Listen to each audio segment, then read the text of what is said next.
And I just wanted to let you guys know what the schedule is for today. So we're going to talk a little bit about where phishing has been for the last 5 years, how it's grown, it's in hyper-growth mode for hackers, the size of the industry for hackers, and more importantly, what techniques they're doing to bypass your spam filters, your antivirus, your backups, and going after your users to have an effective attack measure that they can actually rely on for 91% of successful data breaches. So through this, you'll get an understanding of more of what the hackers are doing, where it's growing most, and then also what you can do to strengthen your users to become the human firewall. Now, I'm going to go ahead and get started. So Mark, if you could go to the next slide, please. A little bit about KnowBe4. So we are actually trusted by over 13,000 individual organizations. We ourselves have been in hypergrowth mode for a couple of years now. We're located in the Tampa Bay area, so if you guys are ever in that area, feel free to stop into our office. It's a very fun time here that we have. Now, what we focus on, if you will, look at the chart, is helping folks with managing the problem of social engineering. So what that means is hackers are constantly evolving the way that they go after your users. Social engineering is a way or a method that the hackers are tricking your users into behavior that they normally would not support. And that's how they've been so successful. So let's talk a little bit about phishing. Next slide, please. So phishing has actually been in hypergrowth mode since 2012. In 2012, Trend Micro, a prominent player in the antivirus space, acknowledged phishing being the most common advanced persistent threat. So 91% of successful data breaches are actually starting with spear phishing. So they are going after your users. And the way they're going after their users is either a spoofed email, which means the domain is coming from a familiar source. It could be coming from a partner, someone on the executive team, someone in the admin space, someone that's handling financials. And they're sending these spoofed emails to your users to get them to act in a way that normally they would anticipate from that user. So if the CFO is asking someone in accounting to send over credentials for marketing, that person would naturally, want to not question the CFO and work with them on the request. So that is one method. The other one that most people are familiar with now, too, is ransomware. So sending a malicious link, a malicious attachment, enabling macros off of the attachment.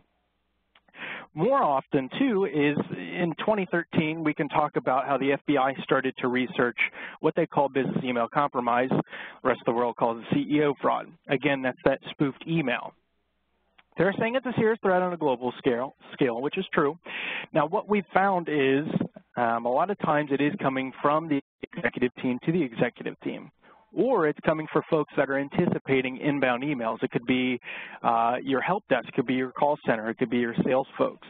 And if they do more diligent research, they can start sending spear phishing emails, which are specifically targeting users with specific capabilities, like being able to send credentials for a wire transfer or something to that effect.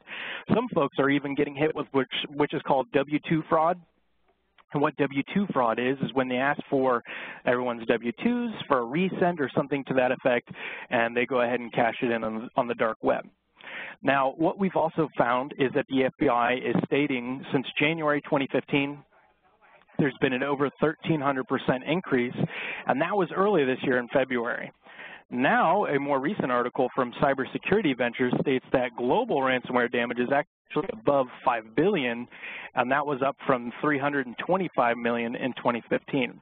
So it's impacted the U.S. a lot, and it's also a global threat. Next slide, please. So let's just talk about one example here. So the Notorious Dark Overlord Mafia. It's a mouthful and it's kind of a funny name, but what they're doing isn't very funny. So if you had heard about Orange is the New Black, there was a leak of an unreleased episode. These were the guys behind that. So there are different methods of extortion that they use. Not just your typical ransomware, not just your typical sending of credentials over that we talked about in the previous slide. These guys attacked Columbia Falls School Board, and that was in Flathead County, Montana. They demanded $75,000 and $150,000 in Bitcoin, and they offered a payment plan. They called it a win-win solution, which, as you guys know, that's not the case. Now, they actually had a 7-page ransomware letter that actually had sensitive details in the letter and threatened to use the information to either send graphic text messages from one phone to the other to publish sensitive student information, physical harm, and then, of course, pushing the envelope further and doing a local newspaper interview and then making it more public and more known. Oftentimes, people don't want their reputation impacted by this, so if they can mitigate that risk, hackers like to use that and leverage to get them to act sooner than later.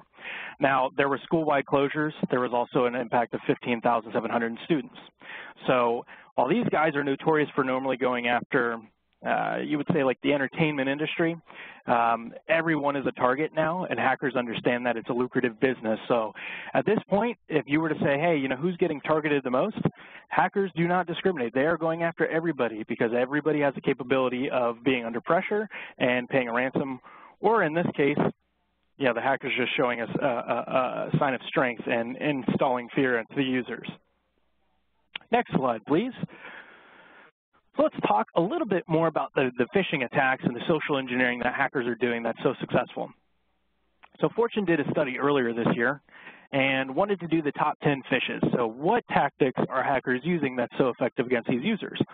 It could be something to the effect of a security alert. So it can come from internal IT saying, hey guys, we've detected a security breach. We're asking everybody to reset your passwords.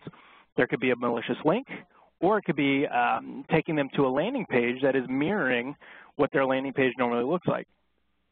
And if people are inputting their sensitive information and credentials, hackers are either, you know, backdooring the account, so to speak, or if they're putting a malicious link on there, maybe nothing happens, but they're installing a keylogger unbeknownst to the user. Now, revised vacation and sick time policy. So folks in the education space or the government space, it's not uncommon to get these emails. Another one is the UPS. We've seen a lot of these cases where it's saying UPS is trying to deliver a package, or maybe it's the third time, and if the user doesn't contact them or click on the tracking link, it has to be returned to sender. Again, this is an email from a trusted source where folks are typically used to seeing these in one form or the other. This is how hackers are generating a sense of urgency, interest from the user, and getting them to behave the way the hacker needs them to. There are other ones too. So a delivery attempt was made. So there's a recurring theme here. Breaking United Airlines passenger dies from brain hemorrhage. If you guys recall the story, it was the Asian gentleman who was violently thrown out of the plane because he didn't want to give up his seat. Well, this hit the news left and right, and what hackers do is they take these stories and they create current event emails where it's talking about the story, it's sending it to your users from a spoof domain, whether it be CNN or Fox, and what it is the user gets the email, and to see the video or to read more or even to unsubscribe from that email, there's a link, and what that link does is malicious. So as you can see, top 10 here. Let's move on to the next slide. Okay, so from the eyes of a hacker. So hackers obviously know that they have to do some pen testing on their own to see how they're going to get through to your users. So there's a few methods that they do. So the first is getting past your spam filter. So they are constantly evolving tactics and content. What that means is the actual content being the spoof domain or the content in the body of the email, they can actually run algorithms that scramble that and send it through. Now, based on that, they can also update scripts when they send a spoofed email to evade your filter. The other method they do is the aforementioned ones, and then they also put a heavy workload on your filter. So they're going to constantly barrage your email until it gets through. And again, they can randomize the source address, the source domain, even the content in the body of the email so that it's constantly making your spam filter guess, and all it takes is a few emails to get through. Now, how to get past the antivirus. So for folks that have heard about WannaCry, that was an example of a zero-day attack. So hackers sit in their dungeons and they're plugging away at the same technology that other folks buy, the spam filters, the antivirus, the backups. They're sitting there pen testing to find an attack that is net new to those systems. The minute that they find one, that's the widespread attack that you hear on the news. Some make it more on the radar globally than others, but the idea is that it's a net new attack. They can either bury and encrypt the actual ransomware files within links, within attachments, within even enabling macros from an attachment. And then spoofed email. So if they get past your spam filter, they are getting past your antivirus if it's just an email. If it's just an email with a dummy attachment just saying, hey, I'm looking for credentials based on a marketing event that we're booking at the end of November, and I'm the CFO saying, hey, I need this booked ASAP, you know, the antivirus won't detect anything. There's actually nothing malicious there. And then how to get past the backups. So what these actual ransomware attacks can do, and get to your files, whether it's on your non-shared or shared network. They can also target individual files in your backups, and then they can also encrypt all your files that are syncing and then activate them to sync the encrypted files. So when you go to your cloud service like Google Drive, when you try to open it, it says, well, you encrypted me and then you synced me. So how do you get out of the encryption? That's where they're using extortion techniques to get you to either pay or rely on hopefully a backup that you would have that's not hooked up to the network, even if it's old files. So there is a capability of them grabbing your information from all sorts of different angles. So let's talk a little bit further. Next slide, please. This is kind of a fun question for you. So when is the last time you Googled yourself? So quite frankly, if you haven't done it, it's a fun activity that you can do now and just see what your information is that's on the internet. How exposed is your personal information, big or small? So when you Google yourself, can you find yourself on Facebook? Can you find yourself on LinkedIn? What do you find? Oftentimes, if you're on LinkedIn, you'll be able to find your information on LinkedIn.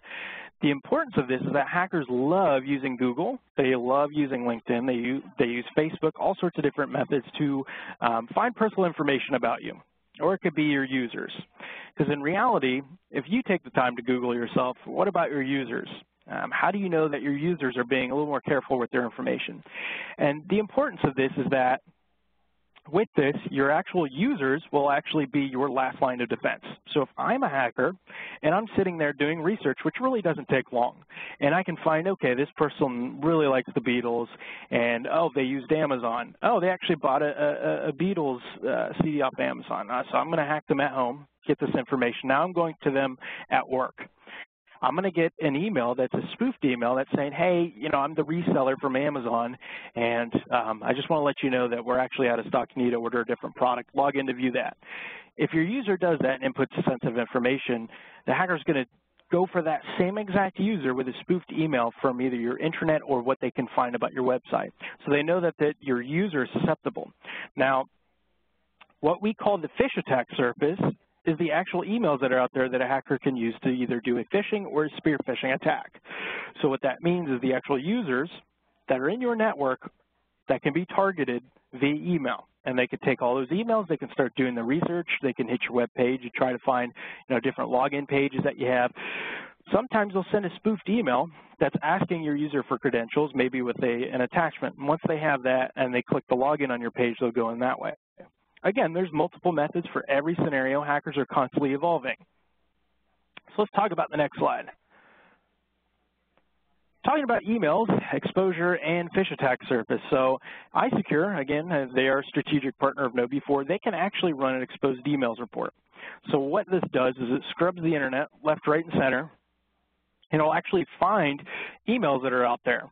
Now, what it'll do to take it to the next level is actually find any users that have their account information exposed in any, documented hundreds of breaches. So it'll actually give you a big insight onto how vulnerable your users could be or have been. Now, what has happened with those emails, we don't know, but what we can tell you is that your users are the #1 attack vector right now for hackers. And it's 91% of the time, if you remember from the start of the presentation. So what we recommend after you get an idea of what that report looks like is to step your users through new school security awareness training. And if you could go to the next slide, Mark. You want to create what's called the human firewall. So if your users are the last line of defense and you have already put up the security parameters that you should have, such as the antivirus, the spam filters, the backups, and what have you, you need to be training your users, and the #1 way to do that is with the KnowBe4 approach. So if you train your users, whether it be from our presentation style modules, they'll actually get an understanding of what social engineering looks like, what the 7 flags are. There's actually up to 22 different methods that a hacker can use just an email to socially engineer your users. What you'll also get an understanding is what the hacker does on their screen, what your user sees on their screen, in a more hands-on interactive module. Now, we have over 400 pieces of training content, so we understand everybody has different needs. If you're on this call and you understand that you have security awareness, compliance, or you have even sensitive information that you manage for customers, we have modules for that. We also recommend once you step your users through new school security awareness training that you do it either monthly or quarterly and or based on the needs of your team. We also recommend that you do phishing. So what we have is a simulated platform for phishing. This supplements and couples with the training. So what that means is you can actually phish the users using any one of our over 1,300 templates. And what you could do is you can send this out to your users and see how they behave with the email. Now, what that doesn't mean, it's not just as simple, did they click a link or not? No, I mean, we can put dummy attachments in there. We can see if they enabled macros. We can even see if they're replying to the email. The nice thing about the platform, as you can see with the training, the phishing, and the analysis, is it's an automated platform. So you can actually get automatic reporting. You can set it up so that training and phishing happens throughout the year and you don't touch the software ever again. It's just a matter of seeing how the users have been behaving with their training and the phishing through the reporting. Now, a little more about that. Let's talk about what we've seen with folks starting, a security awareness program with know before and after. Mark, if you could go to the next slide. So this is a snapshot effectiveness report. Now, what I will tell you is that based on folks starting know before, we have found for the folks opting in for our baseline test, it's around a 16%. So if you have 1,000 users, 160 of them are clicking on a baseline test that we run. Now, that's how people typically get started with know before as a baseline test, and then from there they do the new school security awareness training. Now, what we have found is your ROI does happen immediately. Again, we have multiple methods to train your users, and you're going to do the simulated phishing to ensure that they're grasping the training, they're behaving correctly based on the updated security policies that you want to put in place for this. So immediately you see a drop fall off, but from there your users continually get better. The idea of continuously training and continuously phishing is to evolve with the hackers. As you've learned from the start of the presentation, there are different tactics that hackers actually have to do to keep maintaining the profitability and the success that they've had. If they were using the same exact techniques when this became a big issue in 2012, it wouldn't be that big of an issue in 2017. So the idea is to manage the ongoing problem of social engineering. What know before does is allows you to have a platform to both send automated training to your users, automatic notifications to keep them on top of it, and then from there they're also going to do simulated phishing. Now from there are other security measures that you can do. You can do a USB drop test, which is a physical security test. We even do voice phishing, which allows you to see your users with direct dial phones or mobile phones to see if they're falling for, in my opinion, a very old school tactic with someone who is calling based on a voicemail password change, IT help desk ticket, something to that effect, trying to find your users' input and credentials. So hackers are going after your users through email, through phone, and more recently, their cell phones through text message. We have a method for doing that as well. We have an AI component to our platform that does all three. And if you will, Mark, go on to the next slide. Okay, so the ROI. So we've talked about phishing, we've talked about ransomware, we've talked about spear phishing, how hackers do their research, and how they're going after your users. So we're talking about stepping them through new school security awareness. Now, the risks that you've probably pieced together or have at least been aware of: malware, ransomware, data loss, cyber theft. The other things that people typically don't think of until it happens or it's too late is reputation. Let's say you have had the perfect scenario with your backups and you've had your spam filters in your antivirus, and hackers just happen to get through that backup and they encrypted your files. Well, guess what? You were prepared and you had your backup with the other files that wasn't connected to the network. Now, what if those are old files and you don't have updated customer information, or you signed up X amount of customers within the last 2 weeks or last week and you don't have their information? Chances are you're going to have upset customers or you're going to have people talking about it.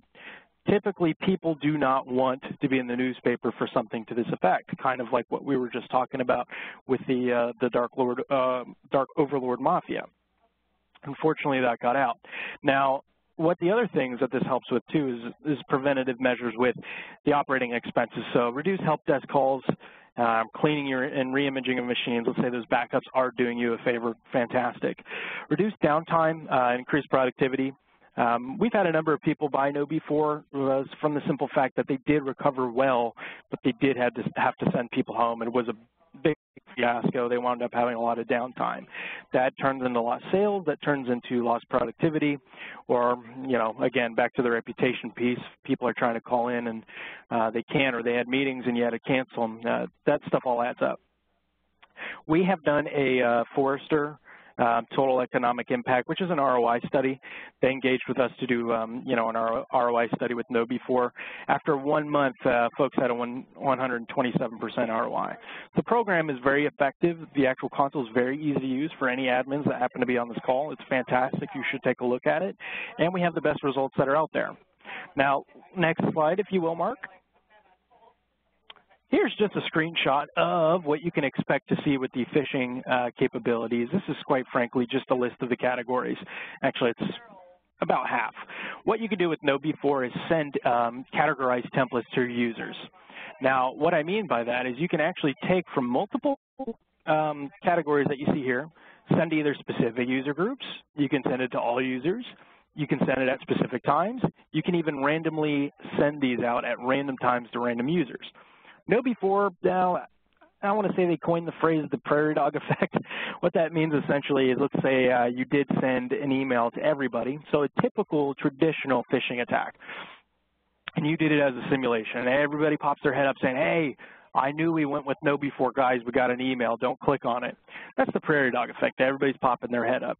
Now, again, spear phishing being an advanced, evolved version of just phishing, we do that as well. You can fully randomize the email to come through to a user. Could be something about the new iPhone or a pre-order or an update on the iPhone X going to one user. Another user, it's that Amazon reseller saying, hey, you need to give me a call. We got an issue with your order. Or it could be coming to another user about UPS, or another user about Pizza Hut, or another one about USAA, or another one about current events. So the idea is the users are all getting random emails, so they can't look at each other and go, hey, did you get that email? They're going to say, no, I didn't. And the benefit is your users are going to be trained, and that's how they're going to rely on themselves to make sure they are a big part of that human firewall. Benefit of our platform, if anybody does fail, they'll be notified, and then they can also be enrolled in automatic remedial training to get them caught up to speed. So you're actually working with everybody, and the folks that are struggling will get caught up to speed. So Mark, if you could go to the next slide. And here's a little bit about our mod store. It's our virtual library. So we have over 450 different options to approach your users. The idea is to make it relevant, keep security top of mind for your users, engaging, and the nice thing is they're all browser-based. So let's say you keep people busy in meetings or you've got a lot going on. The nice thing is you can leave and come back and take the training, pick up right where you left off. We've got topics on creating weak passwords, creating strong passwords. Hopefully you aren't creating weak passwords. And then also talking about backups, bring your own device for mobile security. So hackers going after your users' devices to piggyback into the network. We even have newsletters that are done professionally that you could send to your users every single month. We also have games, we have compliance trainings, we have role-based and scenario-based training. We have training for the executive team. We have OWASP, which is for developers writing code, help desk or call center. We talk about the top 10 fundamentals. We even talk about how free is free Wi-Fi if you're going to Starbucks across the street. Again, hackers are constantly evolving. They've used various methods. That's why we cover this in the training. From there, your users have security top of mind. They become part of your human firewall, and guess what? At any time, you could be phishing your users, making sure that that training is keeping them on their toes. And from there, you have the best ROI. You can consistently manage the ongoing problem of social engineering. That is pretty much my presentation. I hope you guys learned a little bit about where phishing is in the real world. Hope you got a better understanding of what No before is and what our partnership is with iSecure. If you have any questions, I recommend work with JoJo or any other rep that you may work with. And then from there, if you're curious about running that email exposure report, all you have to do is ask. We don't see any of that information. We run the report, send it directly to you. If you'd like to discuss with JoJo or myself, we can. And then if you have yet to look into No before, but you understand the importance of this security awareness training and phishing, talk to JoJo. She'll be able to help get that set up for you guys. And that's it. Thank you so much, Will. Really appreciate your presentation this morning. And like Will said, if you would like a recording or more information, please feel free to reach out to me or sales@isecurenet.net. Also, check out YouTube next week. We're going to be posting all the presentations from Webinar Week there for your convenience. I hope you join us this afternoon for our next presentation, Innovation in the Cognitive Security Era. Thank you all so much.